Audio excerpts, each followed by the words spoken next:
Welcome to another episode of My Weird Prompts, an AI-generated podcast featuring the random prompts of Daniel Rosehill as answered by a revolving cast of friendly AI characters. Join us for deep dives into AI, technology, and whatever other random thing Daniel finds fascinating today. Subscribe on Spotify or your favorite podcatcher. Now, today's episode. This episode was generated using artificial intelligence. Please verify facts. Hi, Herman and Corn. So let's talk today about a very interesting technology called photogrammetry. There's so many new things that are feasible with AI that were just outside of the realm of possibility before. If you didn't have a major budget that maybe which a construction site manager might have. But now we're finding consumer apps that are making it all possible. So one of the interesting things I was playing around with, you guys might know, well, actually, I'm speaking to you, Herman and Corn. So Herman and Corn, for those who is the first time listening to the podcast, these are AI voices that I created, but they're based upon two, Herman and Corn, again, I ask you to close your ears momentarily. They're based upon two stuffed animals in our house, Corn the sloth and Herman the donkey. And I mentioned that one of my long-term objectives with AI is actually to create a children's show. And one of the first things I thought about to create generative AI assets was to try to create 3D models of these two creatures.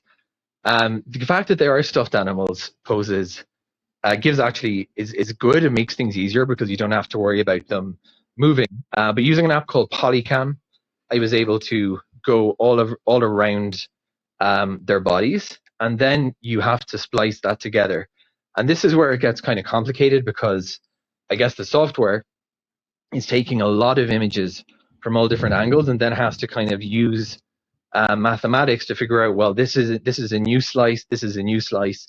And then do things like construct a imaginary skeleton so that when you're putting these things into motion, they move in a certain logical way. You map biological points.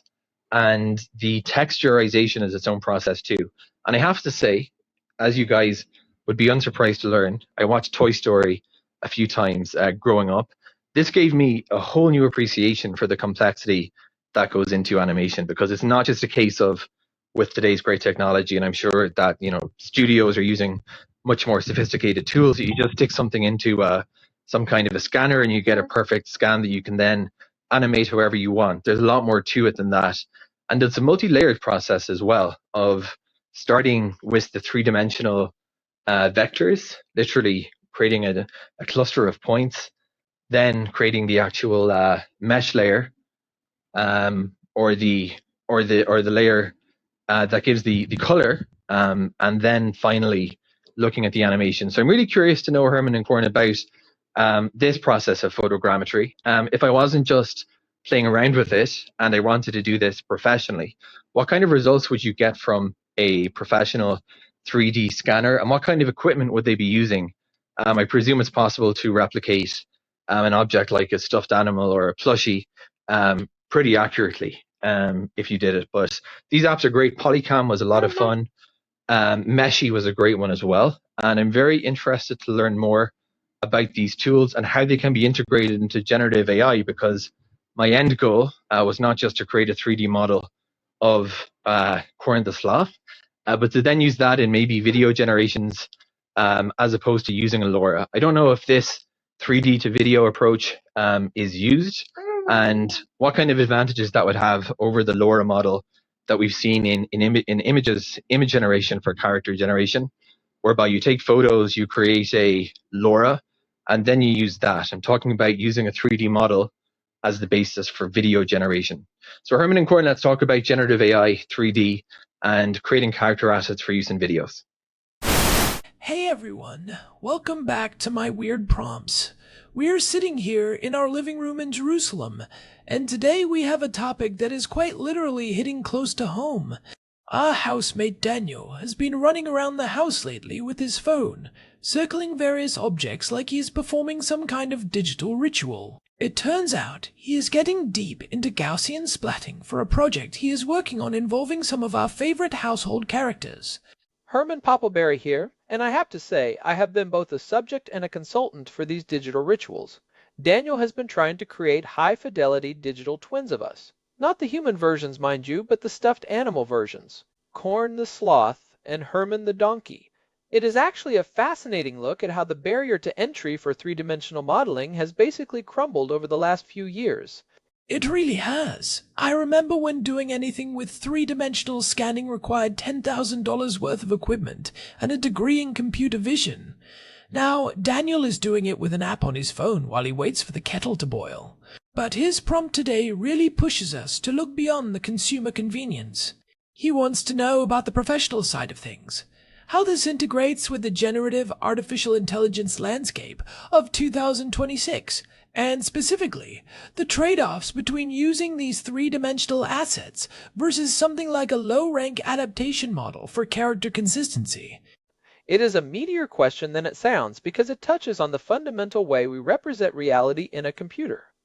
When Daniel uses an app like Polycam or Luma on his phone, he is often using a technique called structure from motion to build a point cloud, or more recently, he is training a radiance field. The software looks at two-dimensional images, finds common points between them, and uses the parallax to calculate where those points exist in three-dimensional space.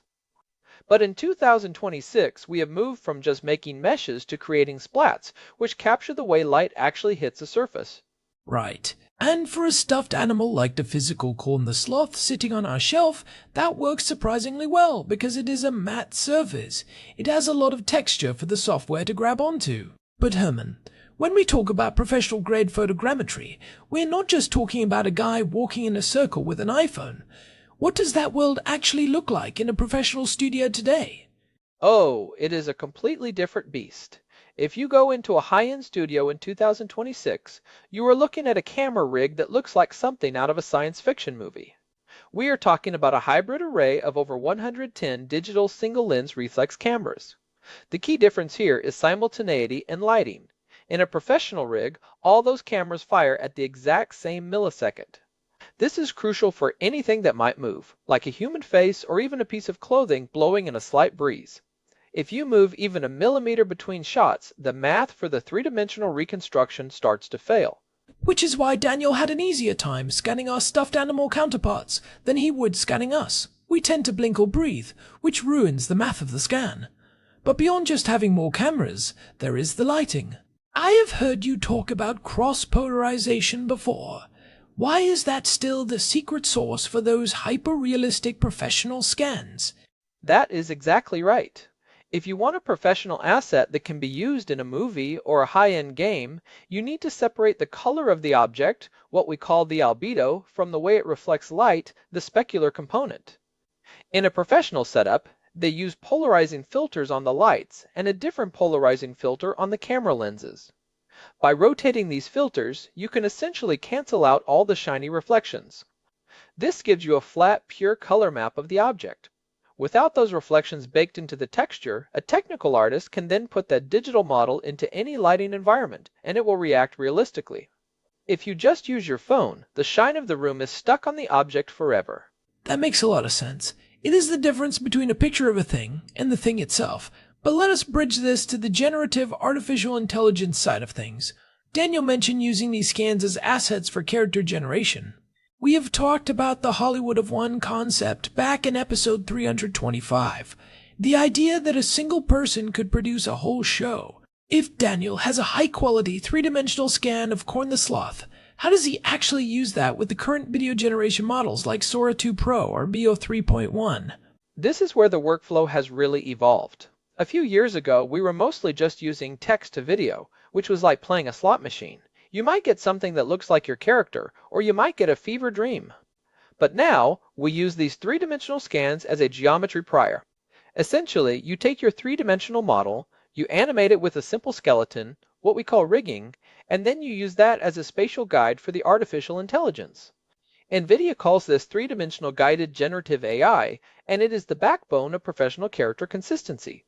So, instead of telling the AI, generate a sloth walking, you are showing the AI a low-detail video of a three-dimensional sloth walking and saying, make this look like the high-resolution version from my scan? Precisely. It is often called a three-dimensional to video pipeline. You are using the scan to provide the structural consistency that generative models usually struggle with. One of the biggest problems in AI video has always been temporal consistency. In episode 132, we discussed how frames would often wobble or morph. But if you have a three-dimensional asset as the backbone, the AI knows exactly where the arm should be at every millisecond because the geometry tells it so. It is not hallucinating the movement, it is just skinning the movement. I want to dig into that comparison Daniel asked about. He mentioned the low-rank adaptation, or LoRA, approach versus this three-dimensional to video approach. For our listeners who might have missed some of the technical shifts, a LoRA is basically a small, lightweight fine-tuning of a model. You show the AI 20 pictures of a character, and it learns the vibe of that character. Why would someone choose a three-dimensional scan over just training a LoRA? It is really a battle of structure versus style. A LoRA is fantastic at capturing the aesthetic. It knows the exact shade of green of your fur or the specific shape of your eyes. But a LoRA does not actually understand three-dimensional volume. It is working in latent space, which is basically a world of statistical probabilities. If you ask a LoRA-based model to show a character doing a backflip, it might get the colors right, but the proportions might warp because it is just guessing based on two-dimensional patterns it has seen before. A three-dimensional scan is explicit geometry. It is ground truth. Right. It is hallucinating the physics, whereas the three-dimensional scan is the physics. Exactly. If you use a three-dimensional model as your source, you have perfect control over the camera angle, the lighting, and the movement. You can put that model in a three-dimensional engine like Unreal Engine 5.5, light it perfectly, and then use the AI as a sort of hyper-advanced skinning tool. It takes the perfect perspective of the three-dimensional model and adds the photorealistic textures, the fur simulation, and the environmental blending that would take a human artist months to do manually. So, it sounds like the three-dimensional approach is for when you need precision and repeatable action, while the LoRA approach is maybe better for quick, conceptual work, where a bit of morphing is acceptable? Or maybe for characters that do not have a physical counterpart to scan. I would say so, but honestly, in 2026, the best results come from combining them. You use the three-dimensional scan to handle the movement and the depth, and you use a LoRA or an IP adapter to ensure the fine details, like the specific wear and tear on a character's clothes, remain consistent across different scenes. It is like having a stunt double who is a perfect three-dimensional puppet and an actor who provides the soul. That is a great analogy. But I am thinking about the equipment again. Daniel is using his phone, but he is getting frustrated with the limitations. If he wanted to step up without spending $50,000 on a camera array, what is the middle ground? I remember we touched on some of the homegrown technical challenges of video AI in episode 55. Is there a middle ground for the prosumer today? There absolutely is. The big shift recently has been toward Gaussian splatting. Instead of trying to create a traditional mesh, which is like a skin made of triangles, these techniques represent an object as a cloud of millions of tiny, semi-transparent Gaussians. For someone like Daniel, he could get a high-quality mirrorless camera, maybe something like a Sony a7R6, and take a few hundred high-resolution photos. Instead of using the basic phone apps, he can feed those into a more robust processing pipeline like reality capture or post-shot. And what does that give him that the phone app doesn't? Dynamic range and sharpness. Phone cameras are amazing, but they have tiny sensors. They struggle with shadows and they tend to smooth out textures to hide noise. If you want to see the individual fibers on a stuffed animal, you need a larger sensor and a sharp lens. Plus, with Gaussian splatting, you get much better handling of semi-transparent or fuzzy edges, which is perfect for a stuffed sloth. In 2026, we even have relightable splats, which means you can change the lighting on a splat after you have captured it. It is interesting that even with all this automation, the human element of fine-tuning is still there. But let us talk about the integration with generative AI specifically for character assets. If I am a creator and I have my scanned model, what is the actual workflow to get it into a video? Walk me through the steps, because I think people hear 3D to video and think it is one button. It is definitely not one button yet, though we are getting closer with AI-assisted tools. First, you take your scan. If it is a traditional mesh, you have to perform retopology. This used to be a manual nightmare, but now we have AI tools that can auto-retopologize a million-point cloud into a clean, efficient model in seconds. Then you rig it. Again, tools like AccuRig have made this almost automatic. Once you have that digital skeleton, you can apply motion capture data. You could even use your own phone to record your movements and apply them to the digital corn the sloth. I am imagining you doing motion capture for a donkey right now, and it is a very entertaining thought. I have my moments. But once you have that animated three-dimensional puppet, you render out a very simple version of it. It might just be a gray shaded model moving through space. Then you take that video and you pass it through a generative AI model using something like a control net or a spatial guidance system. You provide a prompt like a high-resolution, photorealistic sloth walking through a sunlit forest, and you give it the video of your puppet. The AI uses the puppet as a guide for where the pixels should go, but it fills in all the beauty. This seems like a massive advantage for consistency. If you have 10 different scenes in your movie, and you use the same three-dimensional puppet as your guide in every scene, the character is going to be the same size, the same shape, and move the same way every single time. That has been the holy grail for AI creators. It really is. And the second order effect here is that it democratizes high-end animation. Think about it.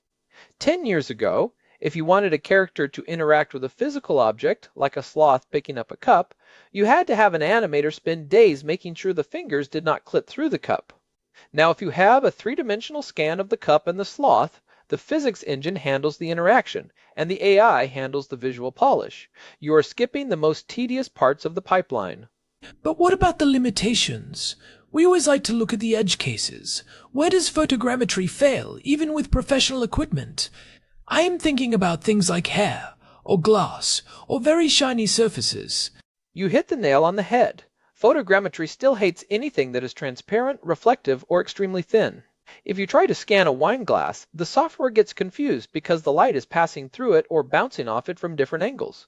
To the math, the object does not have a stable surface. However, Gaussian splatting has made huge strides here.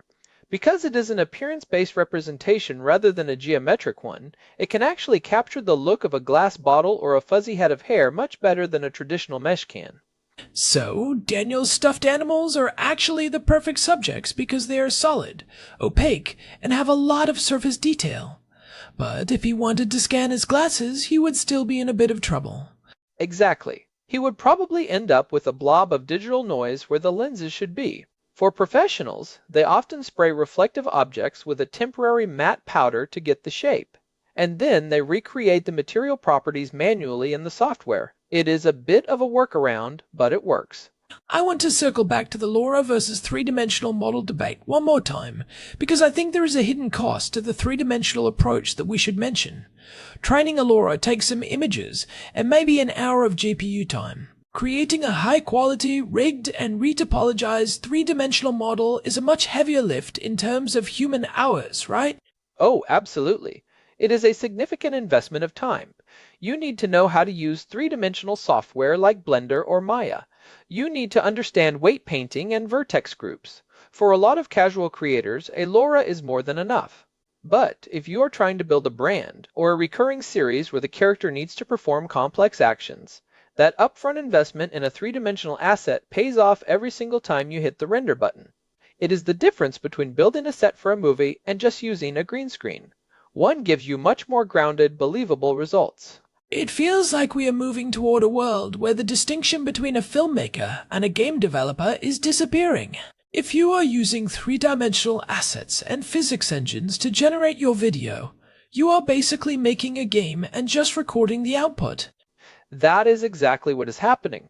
We are seeing the convergence of real-time rendering and generative AI. In a few years, I do not think we will even call it video generation. We will call it world simulation.